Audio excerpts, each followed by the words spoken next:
Vernomatic Productions. Are you ready? Live from the Metal Mayhem Studios in Rochester, New York. We are gold. And heard around the world by metalheads just like you. This is Metal Mayhem ROC. Heavy metal music. Your weekly dose of metal music, interviews, album reviews, news, and more. Want to be part of the show? Send us a message through our website, metalmayhemroc.com, or hit us up on Facebook and Twitter. Search Metal Mayhem ROC. It's getting nice and heavy. Now, welcome our hosts, John the Vernomatic Verno, and direct from New Jersey, Metal Walt. Good evening, everybody. Happy New Year's to all. As always, Thursday nights, new content drops. Tonight's episode, we welcome 1/3 of the new power trio Heroes and Monsters. We have Todd Kerns, the bassist and vocalist of this band. Now, Todd, he's been playing with Slash and Myles Kennedy for the last 15 years. He's worked with Bruce Kulick on Bruce's solo stuff and a whole resume of other acts. This new band, he's joined by other rock and roll lifers and friends. Guitarist Stef Burns. Stef has worked with Y&T and Alice Cooper. And drummer Will Hunt, who currently drums for Evanescence. He's worked with Black Label Society and Stained. Well, their debut new album comes out tomorrow, January 20th. So Metal Walt and I had a chance to speak with him. We talked to him about how the band got together. You know, these guys, they're just lifers. They work with everyone. It's a cool discussion. Before I bring Walt out, though, I just want to remind you to get up to our website, metalmayhemroc.com.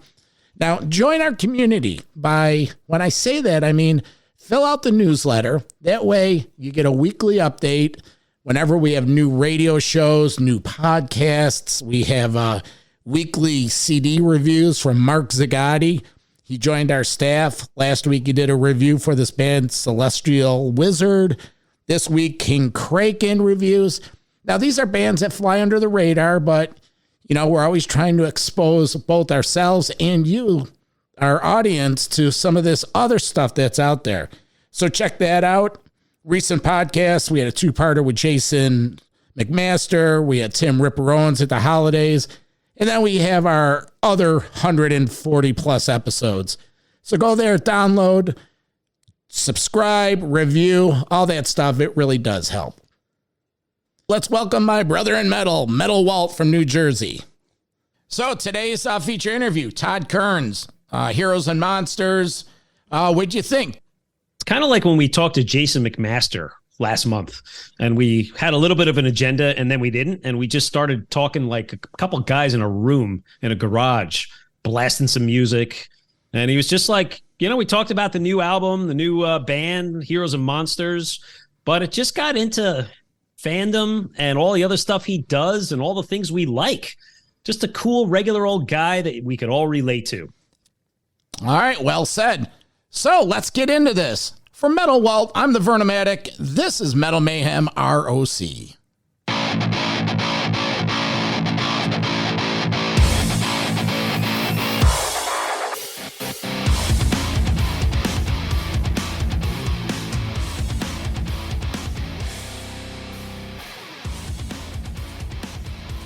Our guest today is Todd Kerns, a diverse and multi-talented rock and roll musician. Todd's been at the helm for decades now. He's best known as the bassist for the Slash and the Conspirators band, as well as frontman for former Kiss guitarist Bruce Kulick's solo outfit. But today we're here to talk to Todd about his new trio, Heroes and Monsters. Their self-debut album drops tomorrow, January 20th. Todd, welcome to Metal Mayhem ROC. Good to be here. Good to be here. How are you? We're doing well. I go by the Vernomatic. I'm up here in Rochester. My co-host goes by the name Metal Walt. He's down in New Jersey. Say hello to Walt. And I'm in Las Vegas. So avoiding the weather, I suppose. Walt, are you okay over there? We're okay. Verno's where it got bad up there. He gets the Buffalo weather. I get the it was 68 degrees yesterday. I had shorts on. I'm not gonna lie. Well done. Well done. Listen, let the record be set. Buffalo has over 100 inches of snow. Up here in Rochester, we have had 9 inches this year. Wow. So we're 60 minutes down Interstate 90, but we might as well be galaxies apart when it comes to snowfall. So Poor Buffalo. That sucks. Man, oh man. I know, but at least everyone, it's over with for now, and they got out of it. And then they got Hamlin. That's that whole thing. What a trip, man. Poor Buffalo. Yeah, Damar Hamlin, but he pulled out of it. We're getting reports. Big football fan, Todd? I'm Canadian, so we never had. We have football, but it's Canadian football. But it's been a newly acquired interest that I kind of like. Well, we got the Raiders now out here, which is interesting. Yep.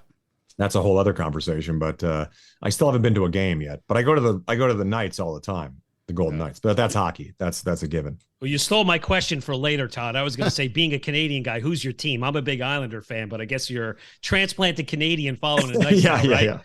Well, yeah, pretty much. I mean, we are all very excited to have a team here and did everything we could to make sure that was going to stay forever. And it definitely looks like that's the case because the team is, well, whether they perform or not, the games are such a blast here that we love them to death. That's awesome. Well, Todd, hey, we want to get into the new album. Really, congratulations on the new band, Heroes and Monsters. Thank you so much. And it totally kicks ass. And I say that, with all sincerity. I think this is going to be a 2023 highlight for us, and hopefully it does well for you. Great.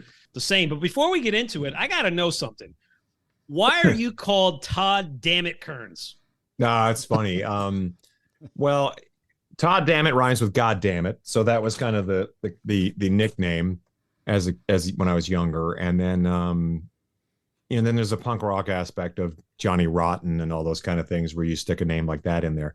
When I came to Vegas, it was fun because for me it was like no one cared what I had done in Canada. I was like, I got gold records in Canada, but no one knew who the hell I was when I came to the States. So as a gag, I would just introduce myself as Todd Dammit, and that became a thing. Vinnie Paul from Pantera was a good friend of ours, and he would just scream Todd Dammit across casinos. And I'd be like, oh, Vinny's here. Yeah. And then Slash started introducing me as that, and that really kind of cemented it, really. It was always kind of just like a laugh. And then there's a t-shirts, and it's a whole thing. That's awesome. Yeah. Well, you mentioned, you're a Canadian by nature, but you live out in Vegas. Talk about the scene out there. I mean, we hear about it all the time in all kinds of forums. Like that's like the new hotbed of like rock and metal. What's it like out there now for the scene? Well, it is interesting because even since I've been here, it's slowly become more and more of a, a lot of the LA hang has come out here. It's either here or Nashville. I find that everybody seems to be going. But I think for those of us who still treat LA as a place of business and a place of, I consider it a distant suburb of Los Angeles. But it was much more affordable and the big thing for me, and I bring it up all the time, is being able to facilitate all these different casinos with showrooms. And every time I walk into a casino, I think there's a guy playing piano over there and a guy playing acoustic guitar over there. There's a showroom where there's a disco band playing. And so all the musicians and the Blue Man Group and all these different things that there are musicians working all over town. And I think that's awesome to be able to be in a place where, a person can make a living playing piano or guitar and have a house and put their kids through school and have a life, but as a musician. Sure, it's a great place to be. Hopefully I'll get out there again someday and catch some of the music out there. But again, definitely want to get into the new release now. So congratulations again on it. This is a real power trio, the way I see it. And it was really interesting in the notes to see the musicians that you brought along to play with you on this. Stef Burns is a guy that I went, oh my God, I haven't thought about Stef in a long time. YNT Contagious. I think the last time I saw him, he was playing with Huey Lewis. Yeah. Alice Cooper on the Hey Stupid tour. And then you have Will Hunt from Evanescence. But just in general, how did you get together with these guys to put this collaboration together? Well, Will, I've known, so he reached out to me and was like, hey, I'm knocking some ideas around with a friend of mine. I go, send the music over. Let's do this. So he sent it over, and the first song was a song called Locked and Loaded, and it came together really quickly, and then another one, and another one, and another one, and the next thing you know, you're making a record, Like I say, initially there was no, if it had not gone well, it just would have went away, like if it had just been kind of like, that was cool. It would have just sort of fallen by the wayside. But it started to come together, and then it turned into what it is. I think that's the exciting thing about the organic aspect of doing this, because I honestly didn't need another project thrown in my lap, but was like, yeah, that sounds like fun. Let's do it. Todd, was this a virtual recording?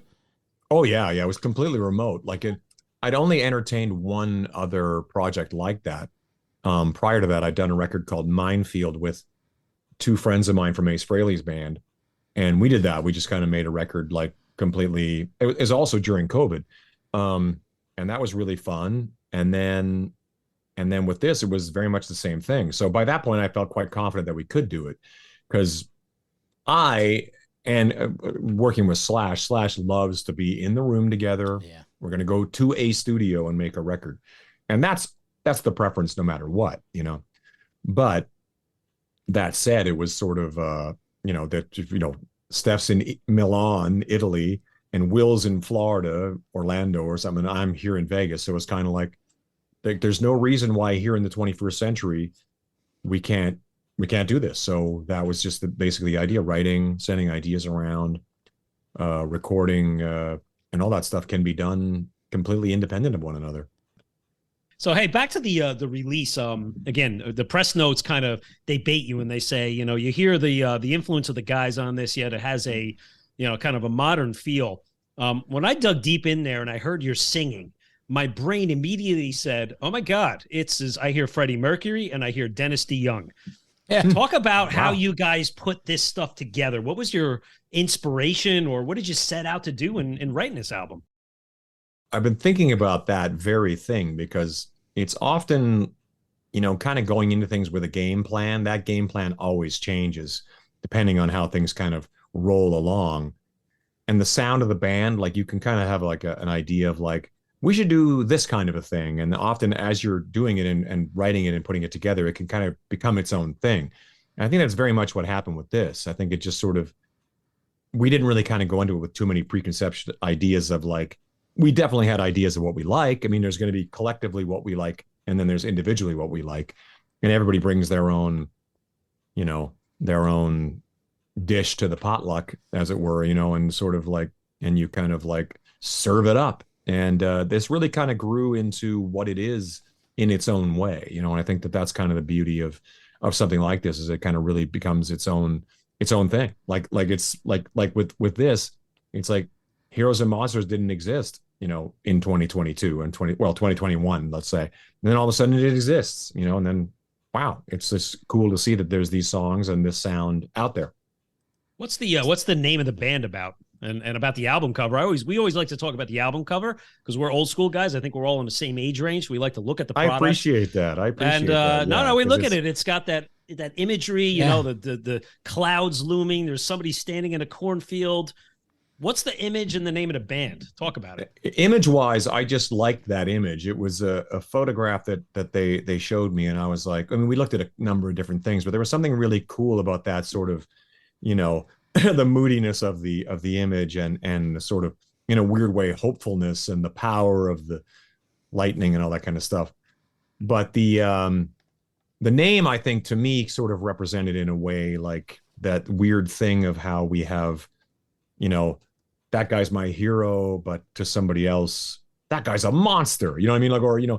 And that can mean not just a person. It can mean the internet. It can mean, how it's a wonderful thing. It's a terrible thing. It's and how all those things kind of are one and the same, and how we have to kind of live with all of that all at once. So that's kind of my take on it anyway, is just sort of the good and bad version of, and it's all the same thing, just depending on who's calling the shots in that particular moment. Yeah. Todd, I want to comment on a little block of songs. We'll go in the middle of the album. The tracks Angels Never Sleep into I Knew You Were the Devil. It's sort of like a yin and a yang, two different types of songs. We always love a great album that sequences well. And by the time you get to these tracks, I think they're 5 or 6 in the lineup. Tell us a little bit about these songs, because that first one, Angels Never Sleep, what are my notes? This one builds slowly, some nice acoustic work before the heaviness kicks in. Right. So comment on these tracks. Well, that's the coolest thing about those kind of songs to me, is that sort of, kind of a little bit of a November Rain kind of thing where it sort of starts one way and kind of goes another. You know what I mean? Like, I suppose that Stairway to Heaven would probably be a better example in the bigger picture. Although that one sort of, it gets heavy pretty fast. It's not like that kind of thing. But there's a moodiness to that song that's sort of big and brash and epic and at least attempting to be as much as possible. So that one definitely is sort of the first lean into that kind of like ambitious sort of arrangement.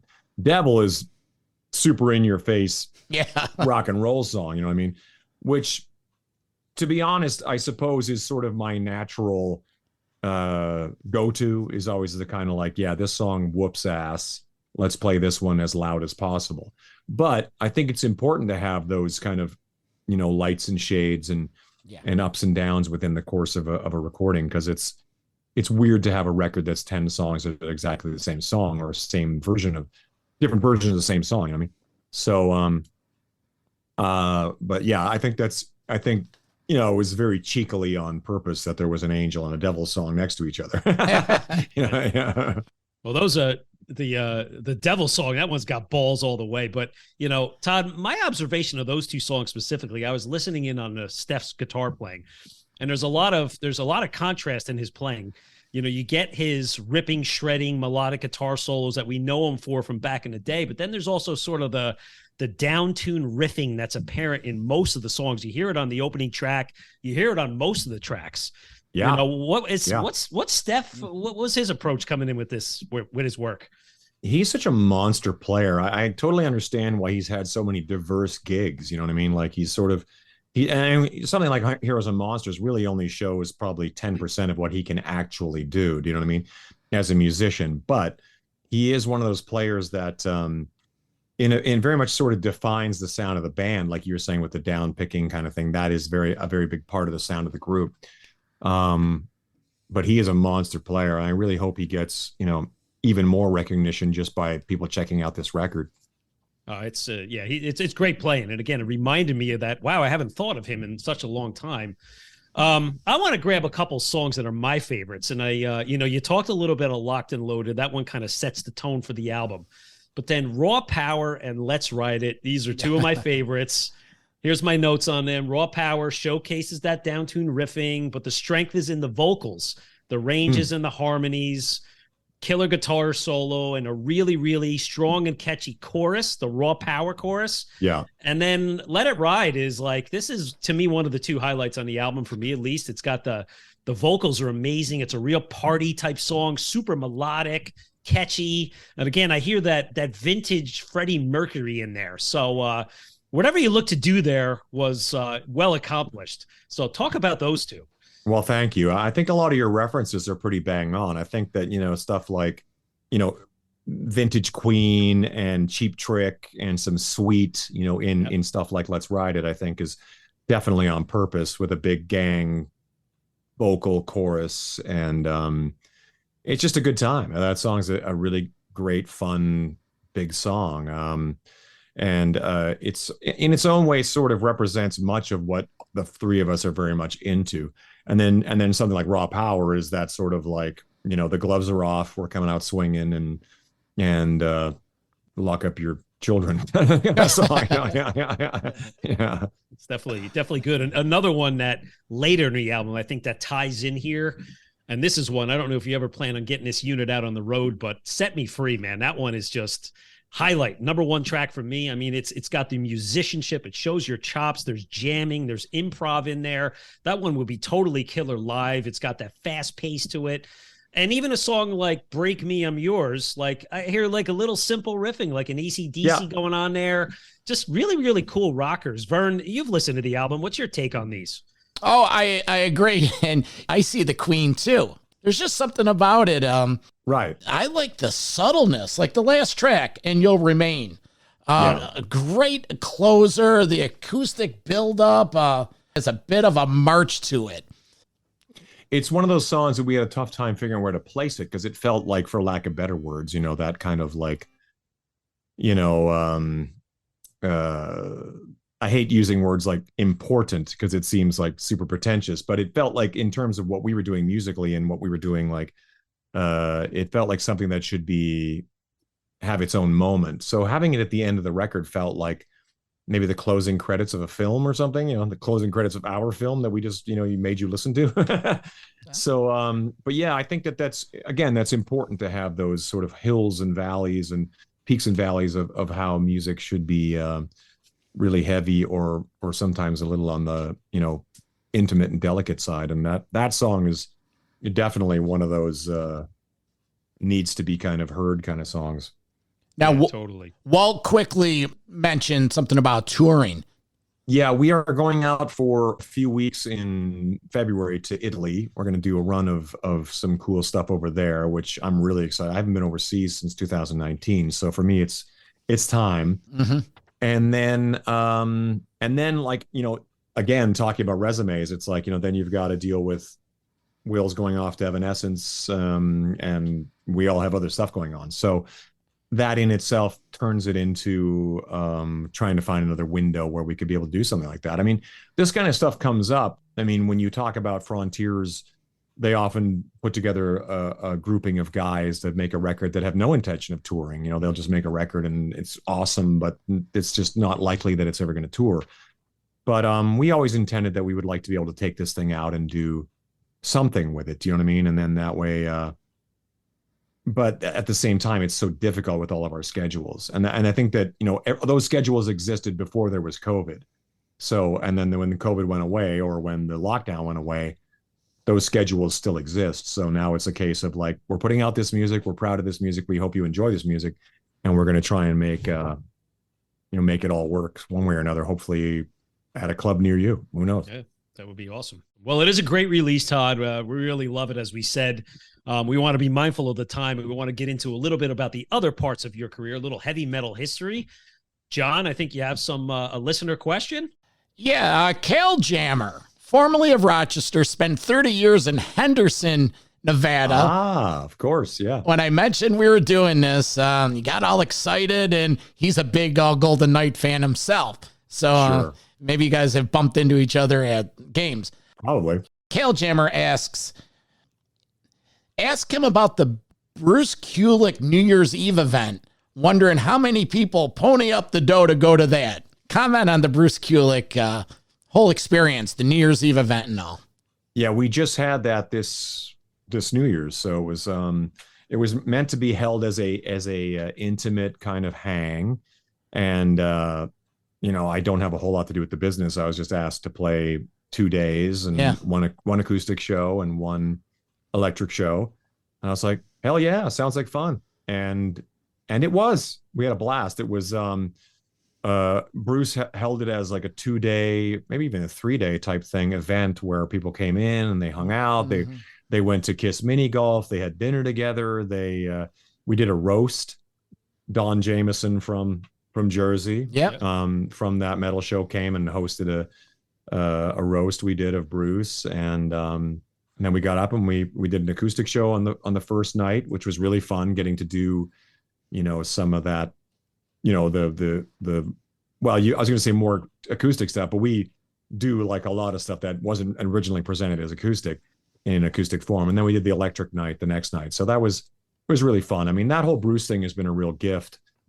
Bruce and Bob, when they asked me to do that thing back in 2017, it really opened a whole door of opportunity that I did not expect to be in my life. And now here it is. Now I'm like, not only am I on a branch of the Guns N' Roses tree, it's the branch, that branch is called Slash, and I'm a tiny twig off that. Yeah. Then there's the branch of the Kiss tree, I'm a tiny twig off the Bruce Kulick branch. So that whole world has presented a whole new thing for me that I did not expect, and it's been nothing but a gift. What's your Todd? It's gotta be killer, because I mean, I'm 52.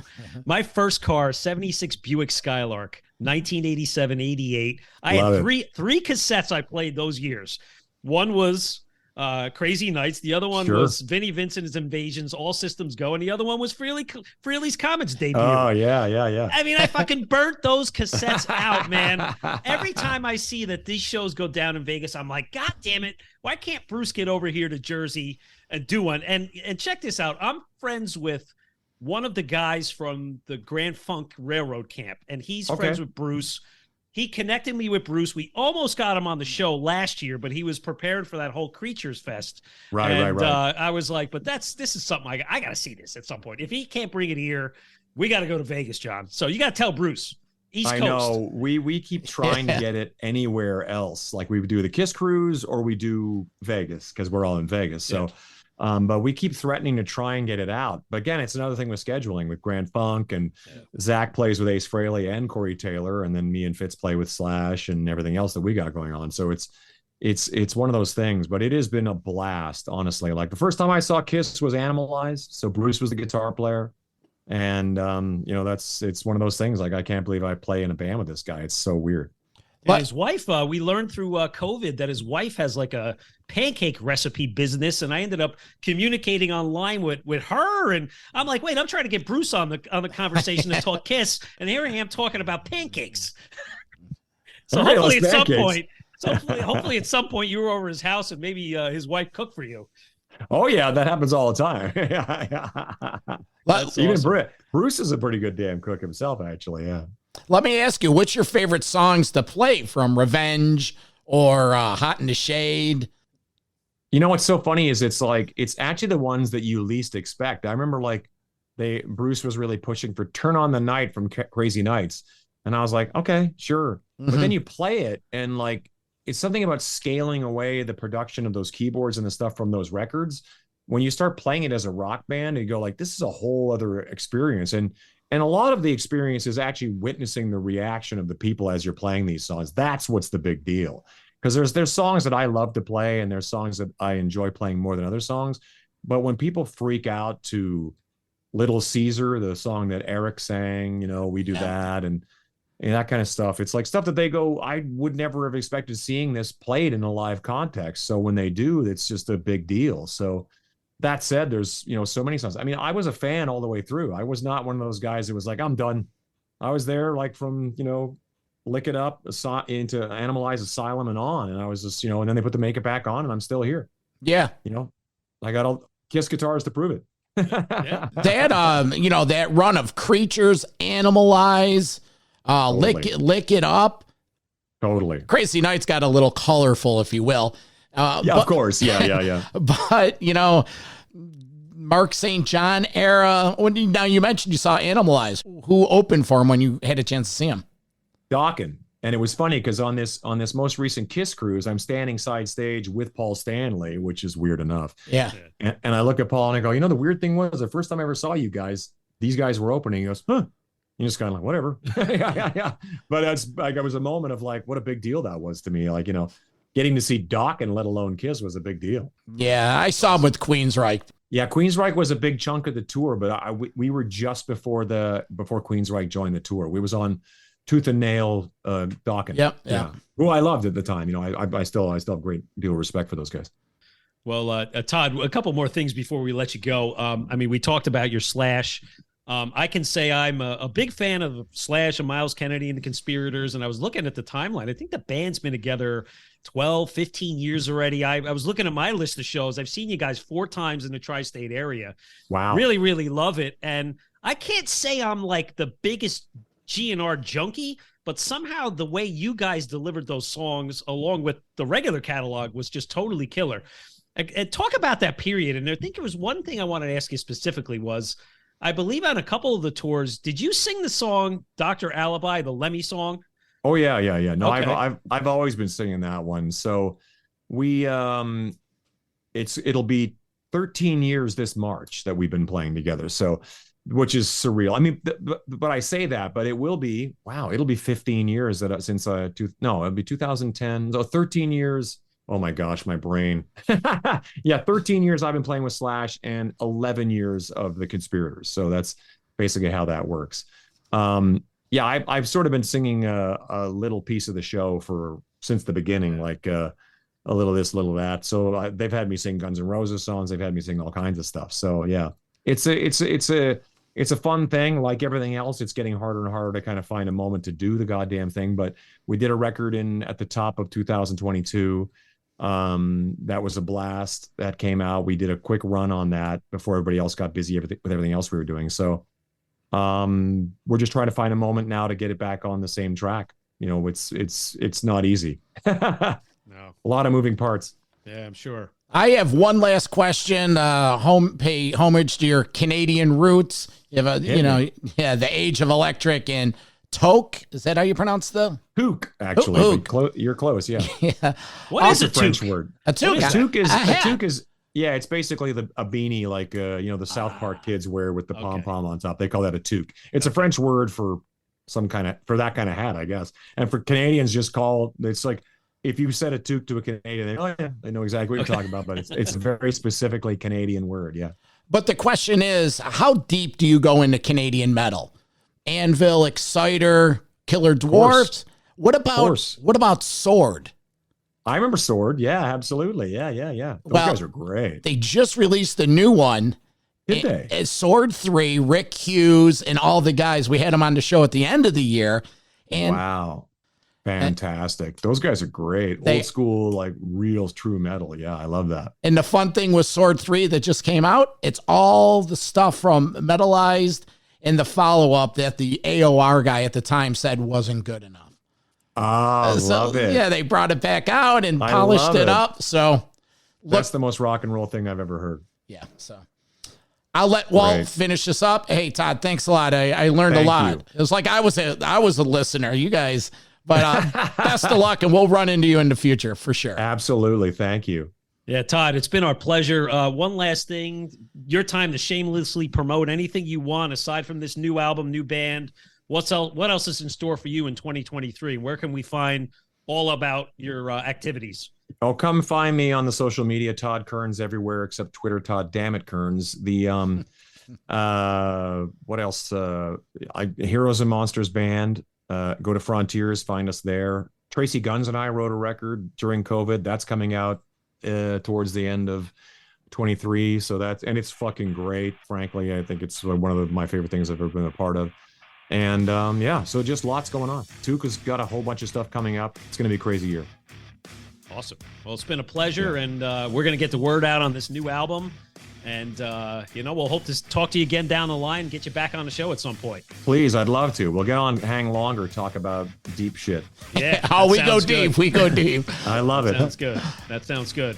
Awesome, all right. guys. All right. Happy 2023. Have a great one. You too. Yeah, you too. Happy 2023. See you, Todd. Cheers. Bye-bye. Take off. Hey. Metal for Life. Thank you for listening to Metal Mayhem ROC. Check out our website at metalmayhemroc.com for information on podcasts, archives, links to all our live radio shows, and all sorts of info. Please like, follow, and share with everyone, even your non-metal friends. And always remember to keep it heavy.